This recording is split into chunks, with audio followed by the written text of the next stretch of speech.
안녕하십니까.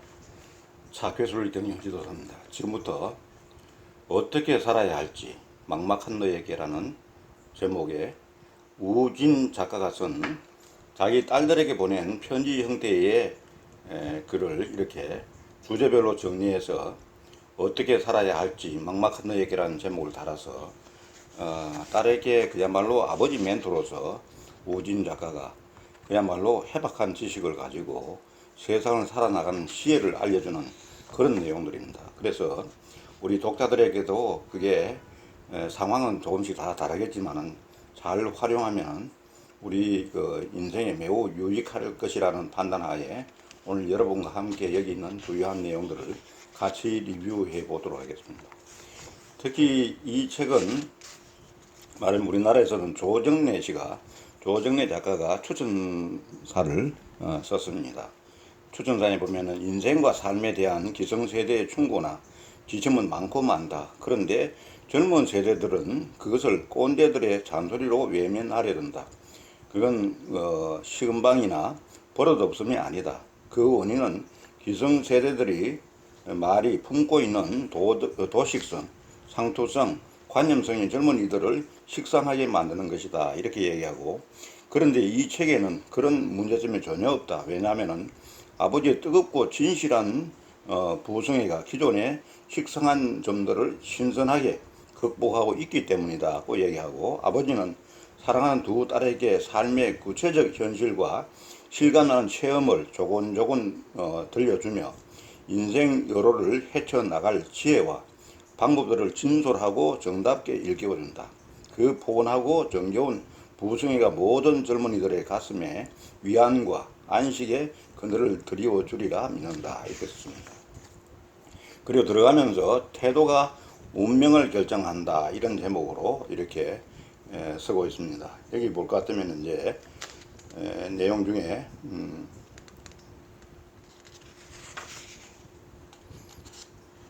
보면은 아이들에게 편지를 쓸 때는 다음의 내용을 반드시 유의하고자 했다. 이렇게 편지 쓸 때에 유의점을 적고 있습니다. 첫째, 자녀는 부모의 소유물이 아니라 하늘이 내려준 최고의 선물이고 독립적인 인격체로 존중받아야 하는 존재임을 명심할 것. 이러한 생각이 전제되어야 있어야만 자녀와 평등한 위치에서 소통할 수 있다. 단순히 나이가 많다는 이유로 권위를 내세우면 효과적인 소통이 어렵다. 이렇게 얘기합니다. 중국의 마오쩌둥 전 주석과 미국의 국부라 불리는 벤자민 프랭클린, 토머스 제퍼슨이 젊은이들을 대하는 태도는 매우 특별했다. 마오쩌둥은 61년 전 젊은이들에게 이런 말을 했다. 세상은 여러분의 것이기도 하고 우리의 것이기도 합니다. 하지만 결국은 여러분의 것이 될 것입니다. 혈기왕성한 청년들은 아침 8시에 태양과 같습니다. 그러니 여러분에게 모든 희망이 있습니다. 마찬가지로 벤자민 프랭클린과 토마스 제퍼슨도 같은 젊은이들이 이끌어갈 미래에 대해 강조를 했습니다. 세 사람은 서로 다른 나라에서 서로 다른 시대를 살았지만은 이 방면에서만큼은 생각이 일치했다. 이렇게 얘기하고 있습니다. 둘째로, 자녀에게 자신이 못다 이룬 꿈을 전가해서는 안 된다. 특히 부모 자신도 해내지 못한 일을 하도록 강요해서는 안 된다. 자녀 앞에서는 천마디의 말보다 한 번의 행동으로 모범을 보이는 것이 더 중요하다. 아이들은 부모가 주변 사물과 사람들을 대하는 방식을 알게 모르게 보고 배우기 때문이다. 자녀가 출세하고 성공하기를 바란다면 부모가 먼저 노력하는 모습을 보여줘야 한다. 아이에게는 성공해야 한다고 말하면서 부모는 정반대로 행동한다면 어떻겠는가. 사실 버릇없고 말 안 듣는 아이 뒤에는 교양 없는 부모가 있다. 그들의 언행이 바로 그런 아이를 키운 것이다. 마가렛 대처는 이런 말을 했다. 생각을 조심하라. 그것은 곧 너의 말이 된다. 말을 조심하라. 그것은 곧 너의 행동이 된다. 행동을 조심하라. 그것은 곧 너의 습관이 된다. 습관을 조심하라. 그것은 곧 너의 인격이 된다. 인격을 조심하라. 그것은 곧 너의 운명이 된다. 나는 여기에 한마디를 덧붙이고 싶다. 태도를 조심하라. 그것은 너의 생각을 지배한다. 이렇게 얘기합니다. 그리고 셋째, 같은 일이어도 사람마다 그것을 해결하는 방식은 다르다. 그러므로 절대적으로 옳고 그른 좋은 일은 없다. 상황에 적절하거나 적절하지 않은 조언이 있을 뿐이다. 공자의 제자 자로는 성격이 급해서 일 처리가 꼼꼼하지 않았고, 염류는 겸손하고 예의 바른 사람이었지만은 우유부단해서 무슨 일이든 쉽게 결정하지 못했다. 공자는 자로에게는 부모나 형제들의 이야기를 먼저 들어보라고 제안했고, 염류에게는 무슨 일이든 즉시 행동에 옮기라고 제안했다. 나의 두 딸은 서로 나이 차이도 있고 자란 환경도 다르기 때문에 성격이나 생활 태도 그리고 일을 처리하는 방식이 조금씩 다르다. 그래서 같은 문제여도 완전히 상반된 조언을 해주기도 했다. 그러니 이 책을 읽는 독자들도 자신의 성향과 상황에 따라 나의 관점과 조언을 선별해서 받아들이기 바란다. 넷째, 소통은 쌍방향으로 이루어져야 한다. 때로는 경청하는 것이 조언하는 것보다 훨씬 중요하다. 어떤 문제에 있어서는 자녀의 생각이 훨씬 합리적이고 기발할 때도 있다. 나 역시 딸들과 소통하는 과정에서 종종 새로운 지식과 생각을 습득한다. 이 책은 편지글 형식으로 되어 있으며 실제로 나의 두 딸에게 보냈던 편지들이다. 독자들에게 효과적으로 메시지를 전달하기 위해 시간순이 아니라 주제별로 묶었고, 글의 도입부와 말미에 편지를 쓰게 된 배경과 편지의 효과 등을 설명해 놓았다. 편지는 다음과 같은 6가지 주제를 담았다. 6가지 주제는 인생을 대하는 태도, 세상을 대하는 태도, 돈을 대하는 태도, 사람을 대하는 태도, 문제를 대하는 태도, 일을 대하는 태도입니다. 이 책을 완성하는 과정에서 가족들의 무한한 도움이 있었다고 이렇게 우진 작가는 얘기하고 있습니다. 그러면 이 내용들을 가지고 그렇게 주제별로 정리된 내용을 또 여기에는 쭉 딸에게 보낸 편지들을 가지고서 요약을 해서 정리를 하고 있는 그런 부분이 있습니다. 그래서 오늘은 여러분과 함께 편지 내용들을 다 읽어볼 어떤 시간적 여유는 또 효과적으로나 그런 부분 별 의미가 없으니까 정리된 부분을 가지고 여러분과 함께 공유해 보고자 합니다. 어떻게 살아야 할지 막막한 너에게 첫 번째 편지, 행복한 삶을 위한 4가지 노력이라는 제목으로 행복한 삶을 위한 4가지 노력에서는 어떤 조언을 했느냐 하면은 배움을 게을리하지 않을 것, 꿈을 갖고 그것을 이루기 위해 노력할 것, 사람들과 어울리며 상대를 존중하고 포용하는 자세를 가질 것, 인생을 멀리 볼 것. 참으로 귀한 말씀입니다. 인생을 멀리 볼 것. 이게 행복한 삶을 위한 4가지 노력을 해야 될 부분이다. 이렇게 아버지는 두 딸에게 조언을 하고 있습니다. 두 번째 편지는 아빠가 생각하는 행복의 근원은 뭐냐? 아빠가 생각하는 행복의 근원은 뭐냐? 사람이 추구하는 높은 차원의 행복 중 하나는 자신의 존재와 행위를 통해서 세상에 발자취를 남길 때의 행복이다. 우리는 자신의 말이나 행동이 세상에 긍정적인 영향을 주었다는 사실을 알게 되었을 때 진정한 즐거움을 느낀다. 참으로 맞는 얘기입니다. 이렇게 알 때 우리는 진정으로 행복을 찾아갈 수 있는 바른 길을 선택할 수 있을 것입니다. 세 번째 편지, 유혹을 이겨내는 방법. 장기적이고 큰 목표를 세울 것. 성취감을 느낄 수 있도록 보상이 있는 일을 할 것. 아마 이렇게 될 것 같으면 자잘한 유혹들은 충분히 물리칠 수 있는 것 아닌가 하는 아버지의 조언입니다. 네 번째 편지, 문제에 직면했을 때 선택할 수 있는 방법은 2가지다. 문제로부터 도망치거나 정면으로 도전해서 극복하거나. 어떤 선택을 하느냐에 따라 결과는 달라지고 달라진 결과가 사이어 차이를 만든다. 달라진 결과들이 모여서 차이를 만든다. 그래서 문제를 대하는 방법은 말하자면 여기서 얘기한 것처럼 두 가지인데, 문제로부터 도망을 가거나 정면으로 도전해서 극복하거나, 이렇게 두 가지 방법이 있는데 어느 쪽을 선택하든 자유지만은 그 차이는 누적됨에 따라서 큰 차이를 가져온다, 이렇게 얘기합니다. 다섯 번째 편지, 최고의 적은 최선이다 하는 얘기입니다. 세상에 원래 완벽한 것은 없다. 완벽해지기를 기다리느라 아무것도 완성하지 못하는 실수는 범하지 말까. 그리고 어떤 일을 할 때 속도가 느린 것을 염려하기보다는 발걸음을 멈추는 것을 경계할 것. 이 아버지가 딸에게 이렇게 조언하고 있습니다. 발걸음을 멈추는 걸 염려하라는 거죠. 속도가 느리더라도 발걸음을 멈추지 않을 것 같으면 반드시 말하면 최고의 경지에 도달할 수 있다. 우리가 최선을 다하는 것이다, 이렇게 얘기하는 것입니다. 여섯 번째 편지, 운명을 결정하는 결정적 요소. 운명을 결정하는 결정적인 요소는 무엇인가? 개인의 운명을 결정하는 요소는 바로 그 사람의 손 안에 있고, 그것은 어렸을 때 이미 정해진다.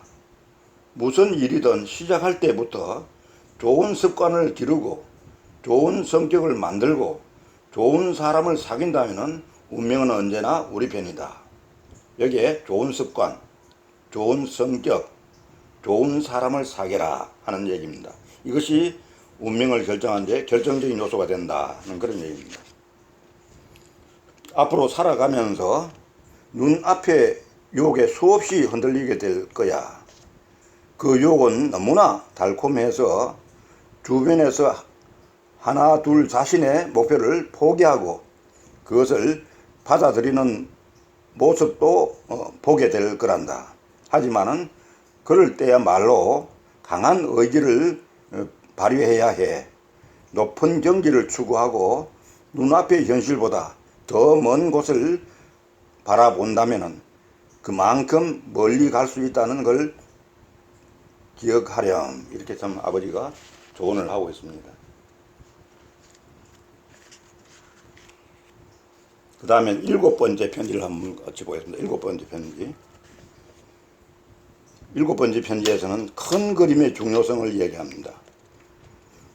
구글, 애플, 페이스북 같은 기업이 할 수 있는 일을 왜 초단타 매매 회사에서는 하지 못하는 걸까?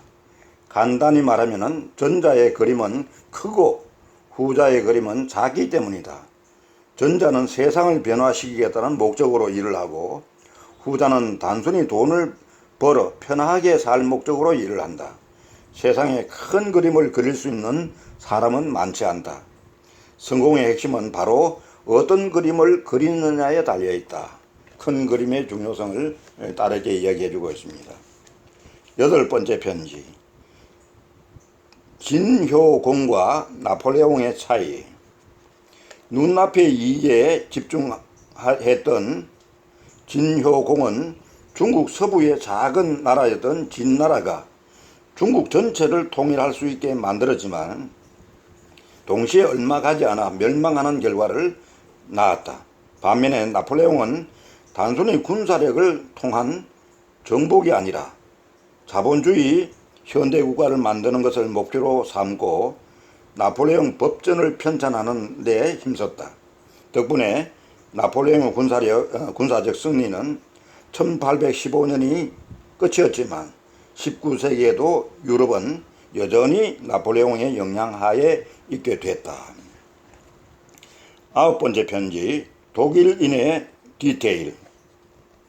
독일인은 인생을 구체적으로 살아야 해 라는 말을 자주 쓴다. 회사나 기관에서도 구체적으로 라는 원칙에 따라 문제를 처리하면 불필요한 논쟁을 해결하거나 아예 논쟁이 일어나지 않을 수도 있다. 절차를 엄격하게 지키고 작은 디테일을 쉽게 넘기지 않는 습관이 모여 큰 차이를 만든다. 독일인의 디테일입니다. 열 번째 편지, 교육의 필요성. 교육은 빈부와 상관없이 기회가 된다. 어떤 분야의 전문가가 되려고 한다면 아무리 총명하다고 해도 충분한 훈련을 거쳐야 한다. 교육을 받지 못하면 견문을 넓힐 수 없다. 견문이 넓지 않으면 무슨 일을 하든 2배 이상의 노력이 필요하다. 교육을 받지 않으면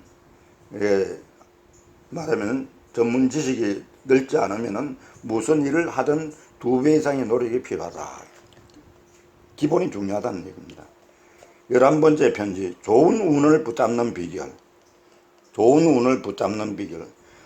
이루고 싶은 목표보다 3배 더 노력할 것. 참모가 알려준 것보다 5배 많은 탄약을 준비했던 벤 플리트 장군과 전투가 시작되기 전에 세부적인 사항들을 꼼꼼히 준비하고 일어날 수 있는 모든 악재에 대비한 웰링턴 공작의 사례를 떠올리며 10점을 받고 싶다면 30점을 목표로 준비해야 한다. 좋은 운을 붙잡는 방법은, 비결은 운이 그냥 오는 것이 아니라 준비의 철저성에 있다고 하는 것입니다. 사전 준비를 얼마나 잘하느냐에 따라서 좋은 운이 올 수가 있다고 하는 것입니다. 12번째 편지. 어떻게 해야 인성이 바른 사람이 될 수 있을까? 어떻게 해야 인성이 바른 사람이 될 수 있을까? 성실하고 신용을 지킬 것. 근면하고 자율적이며 겸손할 것.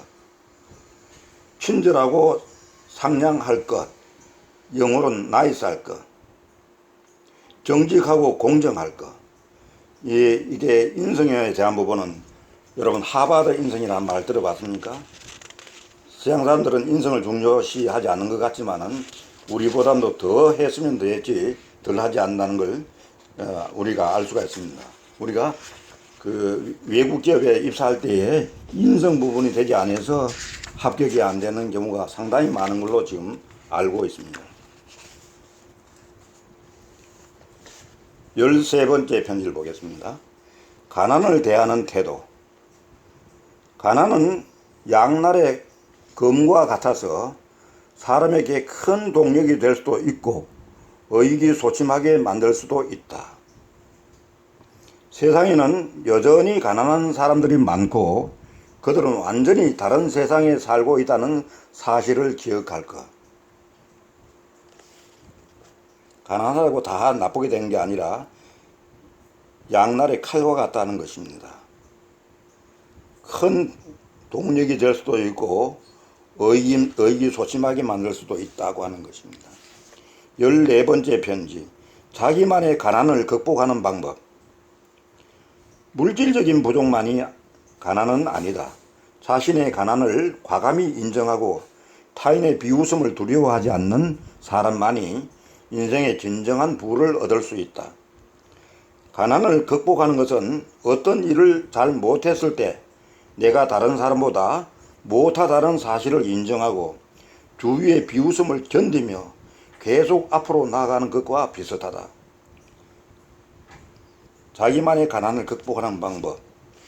주위의 비웃음을 견디지 못하면 결국은 가난을 극복하지 못한다는 것입니다. 하나의 목표를 이루려고 하면 주위의 비웃음, 비아냥, 멸시 이런 것을 극복할 수 있는 용기가 있어야 된다. 그런 얘기입니다. 15번째 편지. 다음의 질문에 대답할 것. 다음의 질문에 답해 볼 것. 어느 날 갑자기 당신에게 큰 돈이 생긴다면 그 돈을 어떻게 쓸 겁니까? 어떤 미래에 이런 부분에 대해서 충분히 생각하고서 인생을 살아야 된다는 그런 의미로 받아들입니다. 생각을 미리 해두라는 얘기죠. 16번째 편지. 돈을 의미 있게 사용하는 법. 돈이 생겼을 때 그 돈을 어떻게 사용하느냐가 그 사람의 그릇의 크기를 결정하고 그릇의 크기가 얼마나 멀리 갈 수 있는지를 결정한다. 그릇의 크기가 얼마나 멀리 갈 수 있는지를 결정한다. 그릇의 크기가 작은 사람은 로또 복권은 당첨되고 망가지는 수가 많죠. 17번째 편지. 돈의 2가지 쓰임. 돈을 매개체로 사용해서 큰 것을 얻는 것.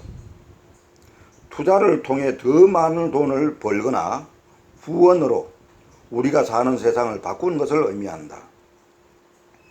삶을 즐기기 위해 쓰는 것, 이러한 지출은 꼭 필요한 것이지만 무절제를 경계해야 한다. 이때 가장 중요한 것은 자신의 수입에 맞는 지출을 하는 것. 딸에게 보낸 편지에 참으로 귀한 말씀을 남겼습니다. 돈을 매개체로 해서 우리가 사는 세상을 바꾸는 한 가지 방법이 있고, 하나는 자기의 삶을 위해서 돈을 쓰는 것인데, 이때는 절제를 하는 것이 중요하다. 그러니까 그걸 딸에게 이야기를 하고 있습니다. 18번째 편지, 올바른 투자 방법. 절대 시장을 이길 수 있을 거라는 생각을 하지 말 것. 시장에 대한 믿음을 가질 것. 최저가와 최고가 투기를 노리지 말고 시장에 투자하여 꾸준히 인내할 것. 장기적으로 가야 된다는 겁니다. 장기적인 투자를 해야 된다는 겁니다. 19번째 편지, 워렌 버핏에게 배우는 투자의 법칙. 지나치게 모험을 하면 치명적인 손실을 입을 수 있음을 명심하라. 지나치게 모험을 하면 치명적인 손실을 입을 수 있음을 명심하라. 자신이 잘 모르는 분야는 절대 투자하지 마라. 20번째 편지, 작은 이익 때문에 큰 일을 놓쳐서는 안 된다. 큰 돈을 버는 핵심은 참깨가 아닌 수박을 잡는 것이다. 수박 하나의 중량은 참깨 200만 알과 비슷하다. 작은 일을 수만 가지 하는 것은 시간도 많이 들고 효율도 떨어지기 때문에 큰 일 한 가지를 하는 것만 못하다. 이렇게 얘기합니다. 사람을 사귈 때는 언제나 진실하고 너그럽게 행동하기를 바란다. 조금 손해보는 것을 두려워하지 말고 상대방의 작은 약점들은 적당히 눈감아 주렴. 사람은 누구나 완벽하지 않으며 사소한 약점 하나로 그 사람 전체를 파악하려고 하지는 말거라 하는 얘기입니다. 그 다음에 사람을 대하는 태도 보겠습니다.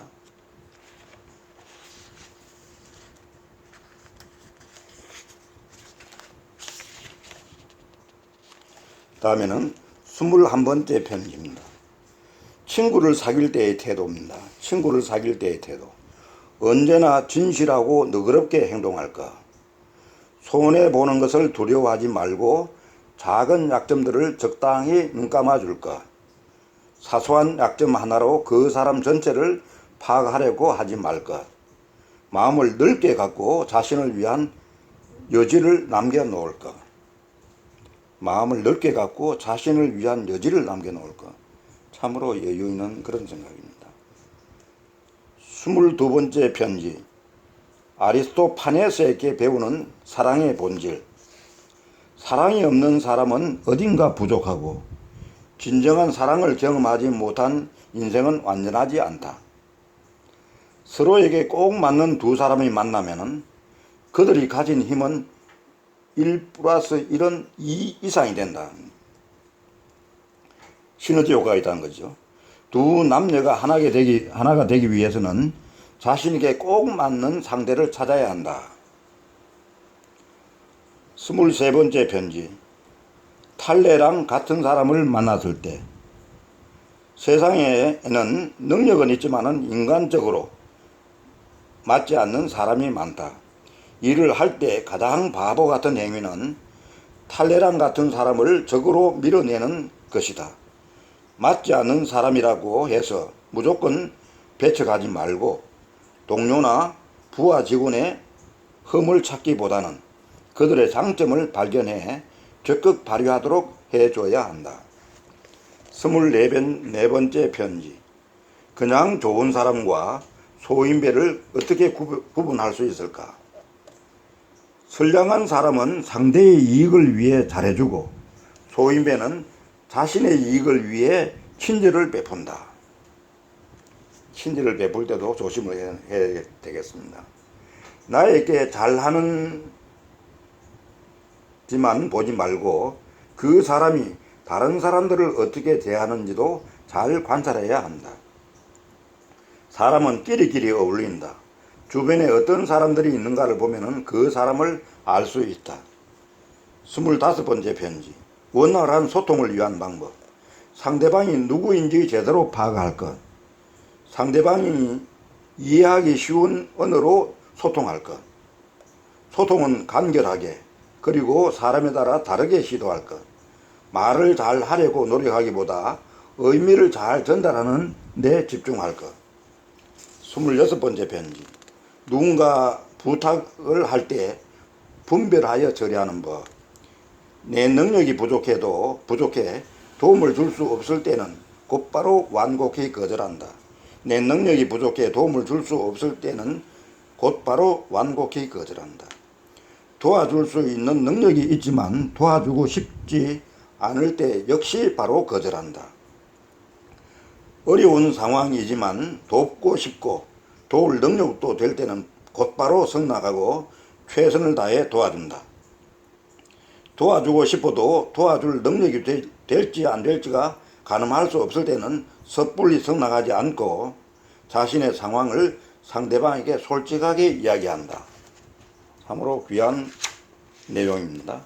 그 다음에 문제를 대하는 태도. 문제를 대하는 태도.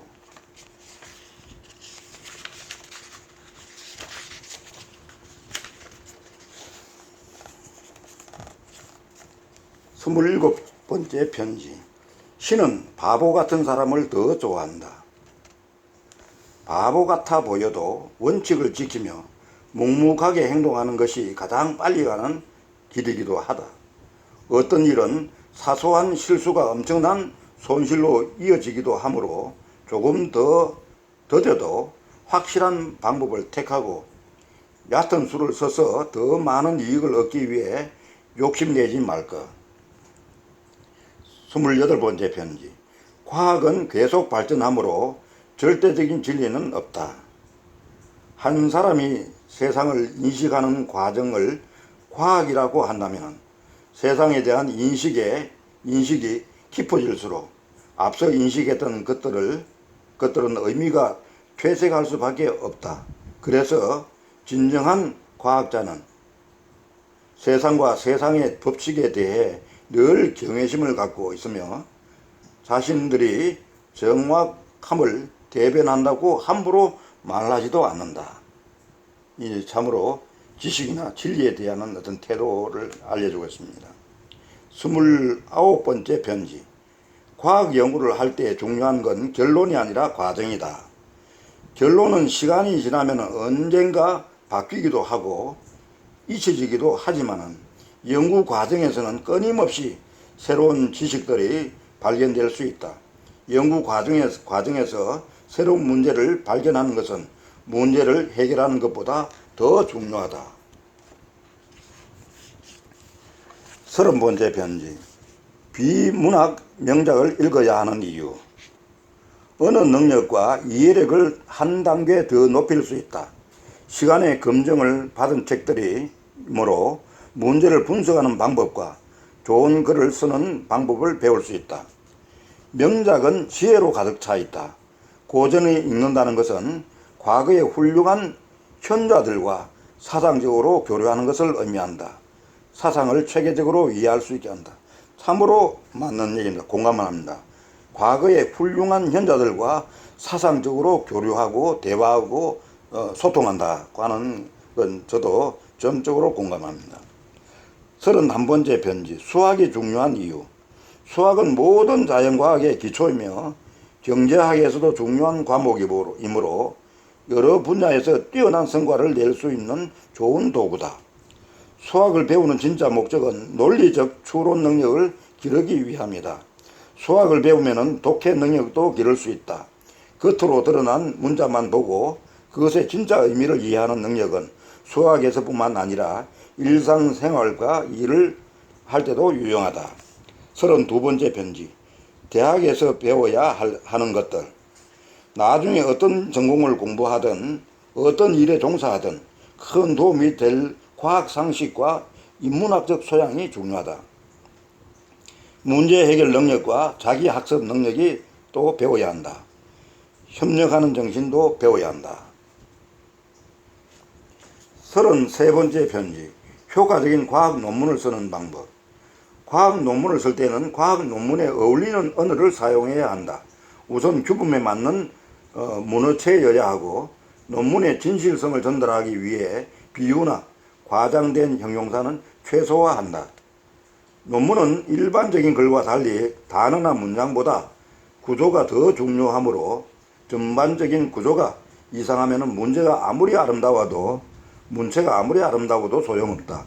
언어적인 것 외에 어떤 것을 쓰고 어떤 것을 쓰지 말아야 할지 정확하게 구분하는 것 역시 중요하다. 주어진 분량에 따라 어떤 것은 걷어내고 어떤 것은 반드시 써야 하는지도 구분할 수 있어야 한다. 34번째 편지.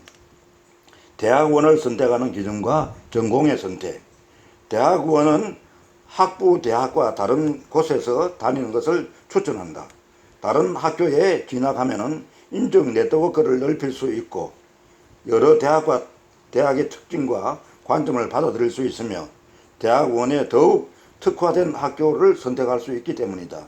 그리고 전공을 선택할 때는 흥미에 따라서 결정하되 전공이 대략 정해지고 나면 그때부터 학교보다는 교수님을 보고 선택하는 것을 추천한다.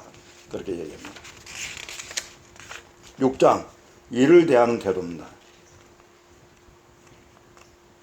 일을 대하는 태도. 이게 마지막 부분입니다. 35번째 편지. 일을 시작하기 전에 성공 확률을 계산하지 말까.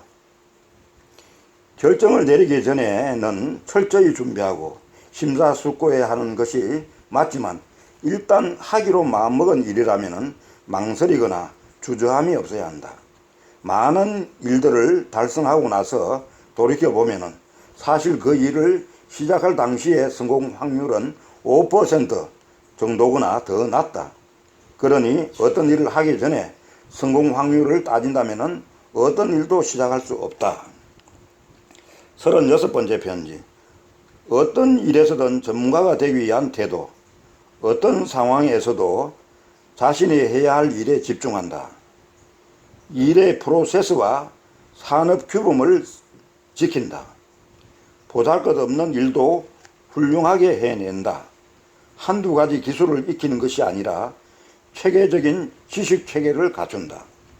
어떤 일에서든 전문가가 되기 위한 태도 4가지도 우리에게 매우 중요한 걸 받아들여야 되겠습니다.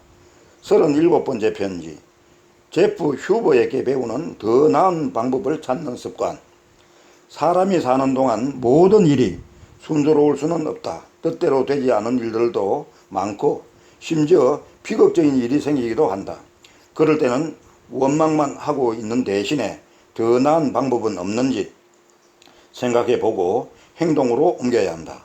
어떤 일에 직면했을 때 무조건 도망치는 대신에 더 좋은 방법은 없는지 스스로에게 묻고 문제를 해결하기 위해 어떤 행동을 취해야